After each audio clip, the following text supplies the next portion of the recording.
Hello and welcome to the Expressive Portrait, acrylic and mixed media painting with me, Stephen Lursen.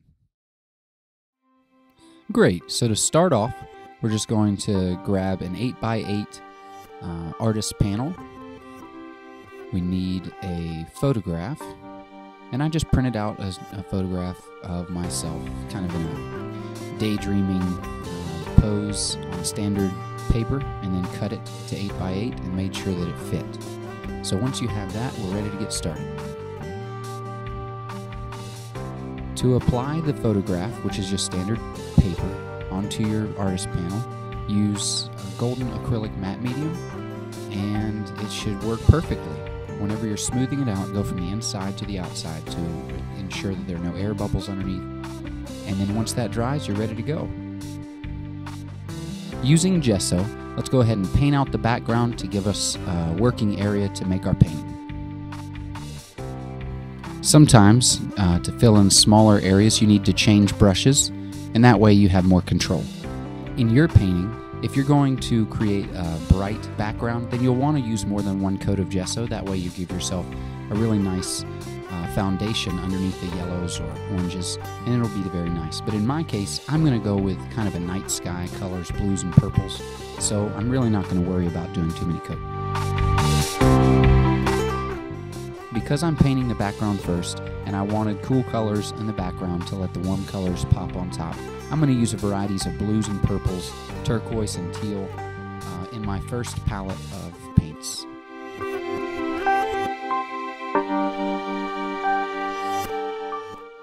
When you're ready to begin painting, make sure that you are consistently dipping your paintbrush in the variety of colors. That way you get a nice variation in your background. And then not only change the colors, but change the brushes you use so that your mark making is varied. This all creates a much more dynamic surface.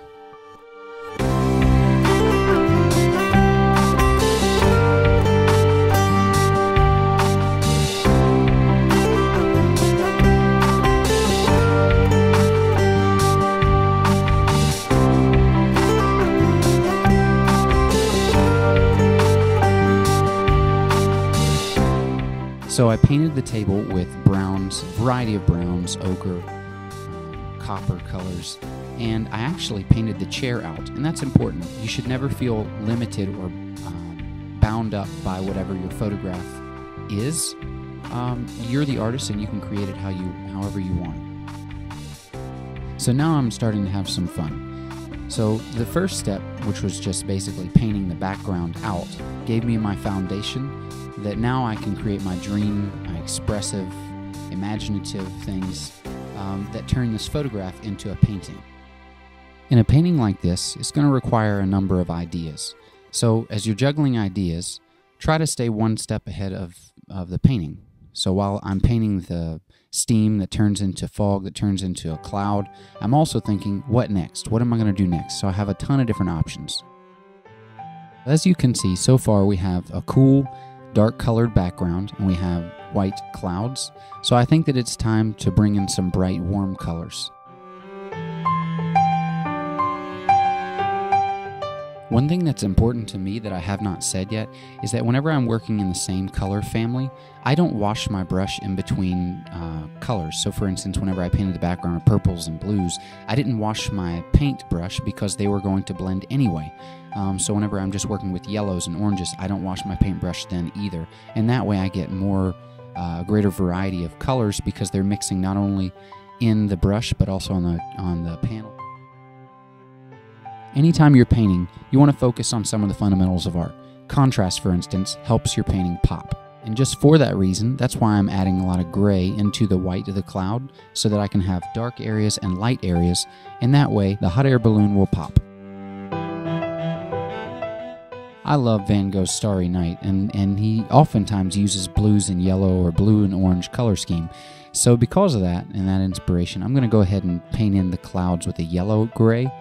And what that's going to do is it's going to warm it up and also push it that much further away from the blue of the background.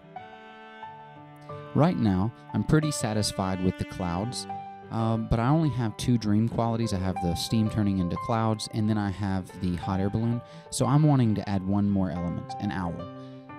The scale doesn't necessarily have to be an issue because, once again, it's daydreaming. It's not really there.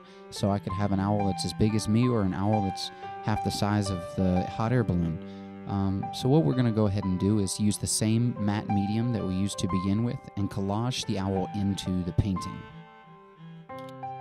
So it's no secret that one of the easiest ways to add a photographically correct detail into a painting is simply by collaging it in, and then you can even paint on top of it. That's the whole concept of this painting to begin with. So with that being said, whenever I wanted an owl, I didn't necessarily take the time to draw one out, and nor should you. You can print one out, cut it out, collage it in, and then paint on top of it.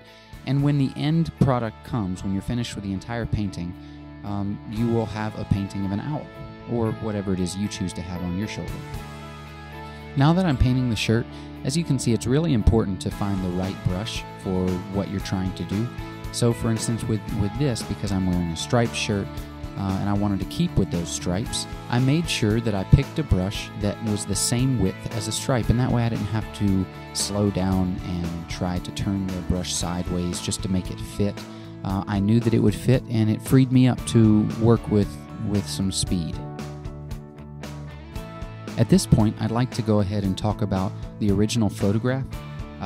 May have been having my own diva moment, but I did take quite a few. And the reason that I took enough was because I wanted to give myself a solid background with enough negative space or enough background space so that I could paint in exactly what I wanted to paint. So it wasn't just important that I got myself in it, but also had the right proportions of portrait to background. And then I resized the photograph on the computer to 8 inches by 8 inches and printed it out, and then I just had to cut it on a paper cutter to make it fit. So when you take your picture, or when you find an old picture, make sure you include a good picture of yourself, but then also have plenty of room so that you can paint in the background and other elements. When I'm painting the owl, I wanted to give it a nice personality, so I picked some carbon black, which I haven't used yet at all, for the eyes. And then after I painted the pupils, I'm going to bring back in with the little spot of highlight, and that's going to make the eyes finish. It's going to be pretty simple. And speaking of highlights, anytime you're doing highlights, whether it's on a person's eyes or an animal's eyes or anything like that, you want to make sure that the highlight spots of white are in the exact same position. For instance, if we're talking about a clock and your highlight is at 11 o'clock on the left eye, make it at exact same position, 11 o'clock on the eye, in the right eye. Or if it's in another position, make sure it's the same. In that way, it'll give the illusion that both eyes are pointed in the same direction. That way you won't have any accidental cross-eyed or lazy eyes. And now for the final step, I'm going to go ahead and use a stamp. And since it's kind of a painting about daydreaming, I'm going to have a stamp that says, "Paint your dreams."